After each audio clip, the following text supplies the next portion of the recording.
5ই August Bangladesh দ্বিতীয়বার মতো স্বাধীন করেছে। আজকে তার 1 মাস পূর্ণ হলো।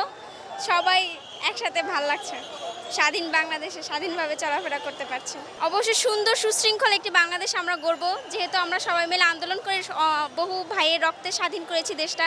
তো দেশটাকে আবার সুশৃঙ্খলভাবে আমরা গড়ে তুলতে চাই। আমরা পূর্ণ আশাবাদী, অবশ্যই আমরা দেশটাকে স্বাধীন করেছি, অবশ্যই সংস্কার করব সুশৃঙ্খলভাবে, দেশটাকে আবার পুনরায় নিজেরা গড়ব নিজেদের হাতে। স্বৈরাচার মুক্ত হয়েছে আমাদের দেশ, এজন্য আমি খুব খুশি। যারা শহীদ হয়েছে তাদেরকে আজীবনের জন্য বাংলাদেশের ইতিহাসে তাদের একটা অনেক বড় মর্যাদা দিয়ে রাখি। এটাই আমাদের ইচ্ছা এবং আমাদের আশা।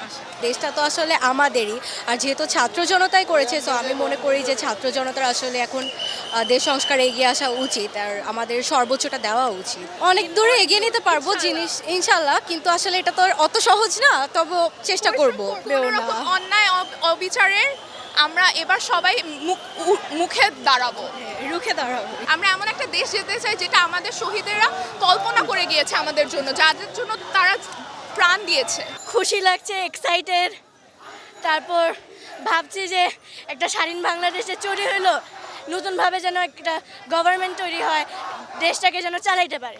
সব চাই যেন আমাদের দেশ অনেক এগিয়ে যায়, আমরা চাই যেন আমাদের দেশ অনেক উপরে দাঁড়াতে পারে পৃথিবীতে। আমরা চাই আমাদের দেশ অনেক ভালো একটা জায়গা হোক, দেশটা যেন মানে সুন্দর থাকে, পরিপাটি থাকে, ময়লা এখানে সেখানে না ফেলা হোক, মানে যেভাবে এয়ার পলিউশন, তারপর ওয়াটার পলিউশন যে হচ্ছে এগুলো বাদ হয়ে যাক, সুন্দর তারপর পরিপাটি, আর এমন যে মারামারি না হোক। যারা বাংলাদেশকে ভালোবাসে অবশ্যই তারা বাংলাদেশকে এগিয়ে নিয়ে যেতে পারবে। ছাত্র জনতা এভাবে যে বিপ্লব আনলাম, 1 মাস পূর্ণ হয়ে গিয়েছে, তো অনেক আনন্দিত।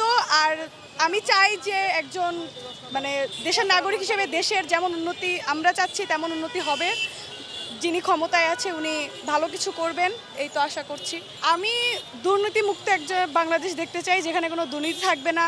মানে অন্যায়ের বিরুদ্ধে আমরা যদি মানে যখন হচ্ছে আমরা আইনি সাহায্য চাবো, তখন যেন হচ্ছে আমরা সবাই হচ্ছে সমান অধিকারে সাহায্যটা পাই, কোনো দুর্নীতি থাকবে না। দুর্নীতিমুক্ত, করাপশন মুক্ত একটা বাংলাদেশ চাই, যেখানে সবাই সমান অধিকার পাবে, যেখানে কোনো পার্শিয়ালিটি আর কোনো ধরনের ঝামেলা থাকবে না, মানুষজন শান্তিতে থাকবে, সুখে শান্তিতে থাকবে, এমন একটা বাংলাদেশ চাই।